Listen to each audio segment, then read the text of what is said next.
من استطاع يموت بالمدینہ فلیمت بہا فإنی اشفع لمن يموت بہا، کہ جس بندے کو یہ طاقت وسعت ہے مالی، وہ مدینہ میں آ کر رہائش پذیر ہو جاوے اور یہیں اس کو موت آ جاوے۔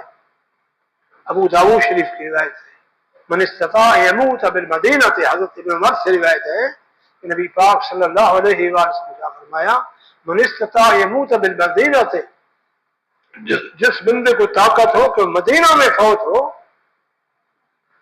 تو اس کو چاہیے کوشش کرے، فلیمت بہا، مدینہ میں فوت ہو، کوشش کرے۔ فإنی اشفع لمن يموت بہا، جو جہاں فوت ہوگا میں اس کی شفاعت فرماؤں۔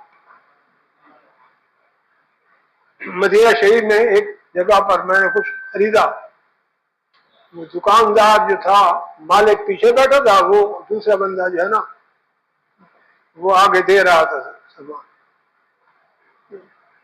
مجھے کہنے لگا ان سے یہ بات کر لو فلانی چیز کے بارے میں کچھ پوچھا، وہ پیچھے بیٹھا تھا۔ اس کے بعد میں چلا گیا، وہ بچے کو ایک 8 سال کا بچہ تھا، اسے وہ قاعدہ پڑھا رہا تھا۔ مجھے کہتا ہے میں نے جو کہاں سے ہے؟ میں نے کہا پاکستان۔ پھر پوچھا کہاں؟ اینا تیرا کون سے؟ میں نے کہا کوٹ ہے۔ کہ اینا کوٹ ہے؟ کوٹ تو کہاں؟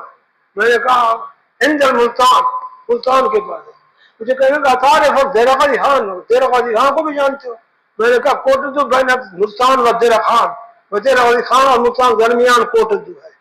تو مجھے وہ کہنے لگا کہ ہم لوگ کوٹدو یہ زیرہ قاضی خان سرور سخی کے ہیں، میرا پردادا آیا تھا یہاں آ کر، یہی فوت ہوا، میرا ابا یہی فوت ہوا، اب میں بوڑھا ہو گیا ہوں، انتظار میں ہوں مجھے مدینہ میں موت آ جائے۔ ہاں جی، وہ جو ہے نا